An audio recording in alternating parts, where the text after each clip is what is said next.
जय भीम मंडळी. आज केशकिंदा रेसिपीमध्ये पुन्हा तुमचं स्वागत आहे. मी आज तुम्हाला डिंकाचं लाडू बनवून दाखवणार आहे. 1 किलो खोबऱ्याचं.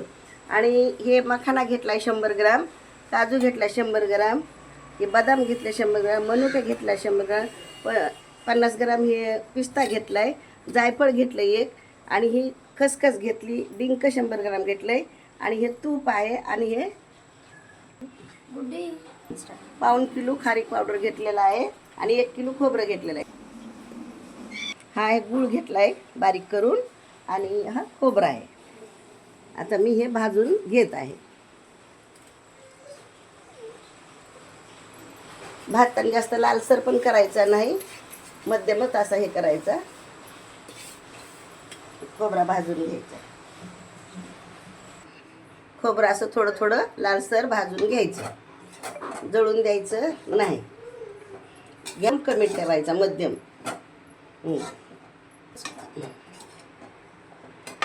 खोबरं असं भाजताना त्याला तूप टाकायचं नाही, आणि खसखस भाजताना खसखसला पण तूप टाकायचं नाही आहे. असं सुकत भाजून घ्यायचं, कारण ते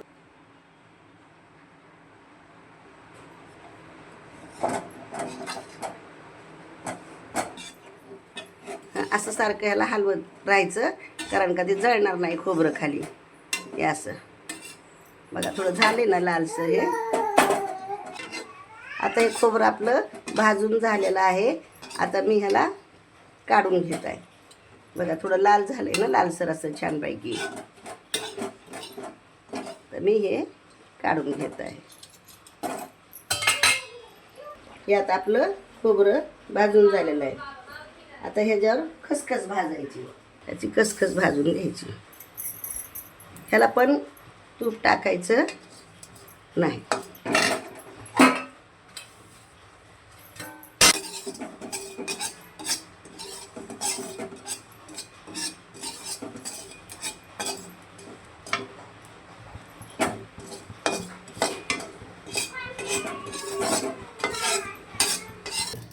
खसखस आता आपली भाजून झालेली आहे. आपण ती काढून घेऊ. डायरेक्ट त्या खोबऱ्याच्या ह्याच्यावर टाकून घ्यायची. जास्त भांडे पण हे होत नाहीत, काहीच नाही. मखाना भाजून घेऊया. ते पण असा कमी गॅसवर.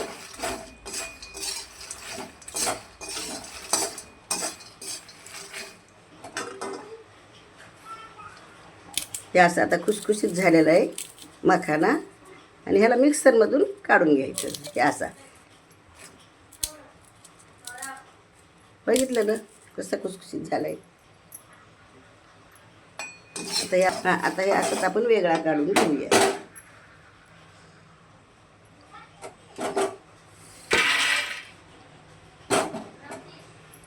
आपण हे तूप टाकून घेऊया. आपण हे तूप टाकून घेतलेलं आहे. आता ह्याच्यामध्ये डिंक भाजून घेऊ आधी. हे टाकून घेते. आता चांगलं गरम झालंय, तर मी अशी हे ह्यात टाकते, कारण ते जमा करायला थोडा वेळ लागतो. मी अशी गरम करणार आहे.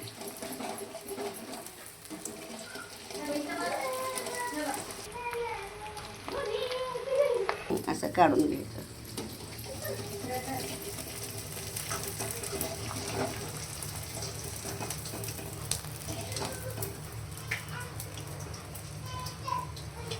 आपण काढून घ्यायचं. आपण असा डिंक सगळा भाजून तळून घेतलेला आहे. आता हे मिक्सरमध्ये पण तुम्ही काढू शकता, आणि असं चोपून पण फुलपात्राने घेऊ शकतात. मी ह्याला फुलपात्राने चोपून घेणार आहे. मी आता डबल तूप टाकले. आता मी बदाम टाकणार आहे पहिल्या प्रथम, आणि बदाम टाकून दुसऱ्या प्लेटमध्ये टाकणार. मी त्यातच टाकणार आहे, खोबऱ्यामध्ये डायरेक्ट टाकणार, कारण दुसऱ्या प्लेटमध्ये टाकणार नाही आहे. आणि त्यातच सगळं एकत्रच करायचं, पण दुसऱ्या प्लेटमध्ये नाही करणार मी. असं भाजून घेतला तर छान लागतं ते. जास्त लाल पण होऊ द्यायचं नाही. असं खुसखुशीत लागलं पाहिजे आपल्या लाडूमध्ये.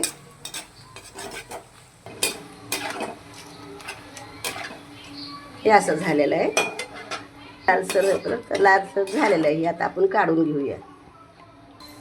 हे असं टाकून घ्यायचं कारण हे एकत्रच होणार आहे ना, त्याच्यामुळे मी त्याच खोबऱ्यावरच टाकणार आहे भाजलेल्या.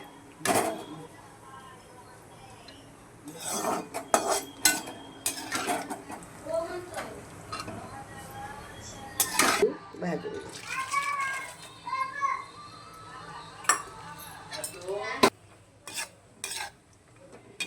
थोडं लालसर काजू करून घेऊया.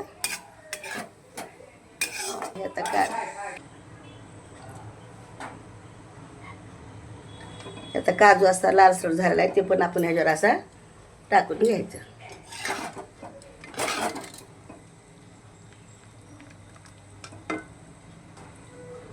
झालं लालसर, छान वाटते ना.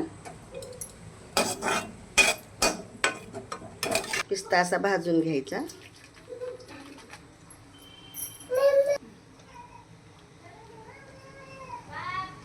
हां, हे पण पिस्ता आपण ह्याच्यावर टाकून घ्यायचा असा. आता हे मनुके पण आपण असे भाजून घेऊया. हे असे मनुके आपले बघा कसे छान फुललेत. हे असे चांगले हे पण फुललेत. आता आपण हे ह्याच्यावर टाकून घेऊया. हे आता मिक्सरमध्ये आपण मखाना घेतलाय. आता हे बारीक करून घेऊया. हे असे आपण मखाण्याची बारीक पावडर करून घेतलेली आहे. आता आपण खारीकाची पावडर भाजून घेऊया.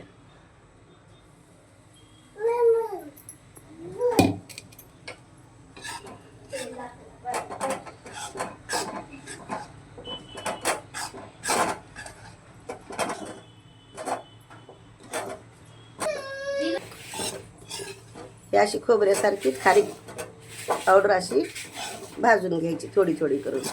आता ही राहिलेली अर्धी भाजून घेते. तर ही भाजून झालेली आहे.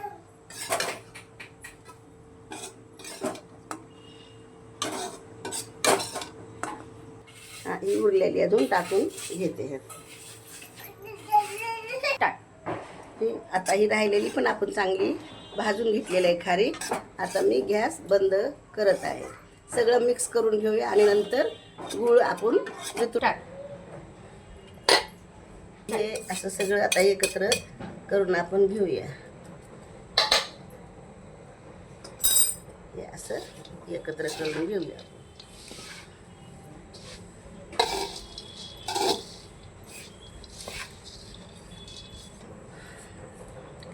जायफळ टाकून घेऊया. हे मखाना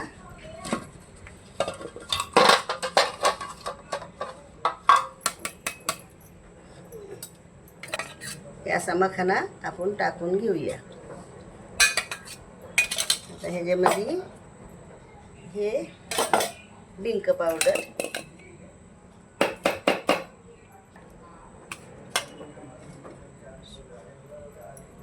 असं डिंक बारीक करून घेतलाय तो असा टाकून घ्यायचा.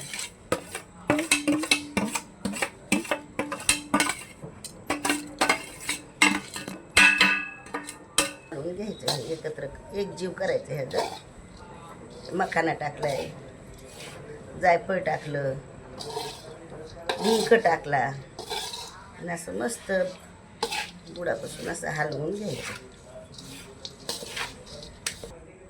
हे असं खारीक पावडर आपण टाकून घ्यायचं.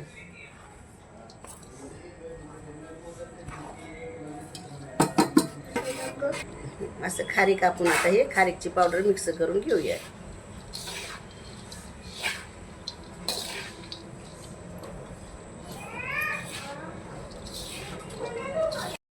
असं फुलपत्र भरून थोडं पाणी टाकायचं.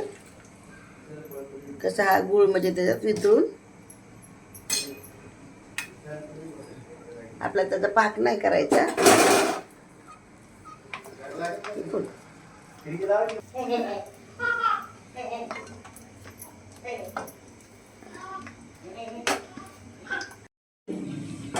आपण एक फुलपात्र भरून पाणी टाकलेलं आहे.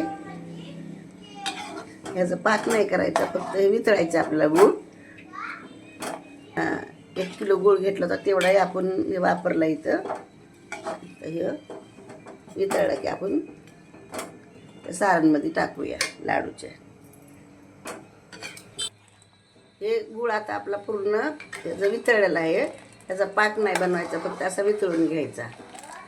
असं बघितलं का? आता हे बघा, त्याचा पाक नाही केलेला, फक्त वितळून घेतला आहे. आणि आता आपण हे त्याच्यात घालून घेऊया सारणमध्ये. पाकात असं आपण टाकून घेऊया. आता हे पाटीत काय घेतलंय, कारण चांगलं हलवायला येतं ना, त्याच्यामुळं.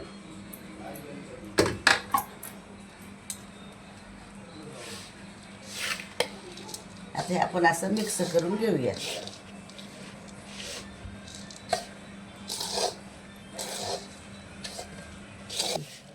आता गुळ आता असं आपण एकजीव करून घेतलेला आहे. आपलं लाडूचं सारण आता हे तयार झालेलं आहे. आता आपण हे जे लाडू बनवून घेऊया.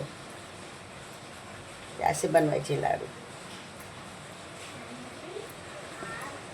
तुम्हाला लहान मोठे जसे हवे असतील तसे बनवा. असे बनवायचे. कसे झालेत लाडू बघा, छान झालेत ना लाडू. त्याच्यात काही पिठाचा वापर वगैरे काही केलेला नाही.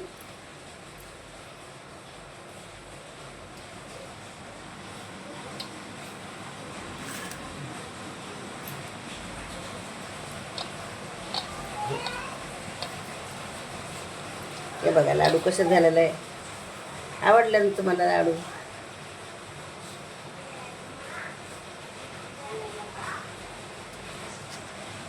झालेले आहेत.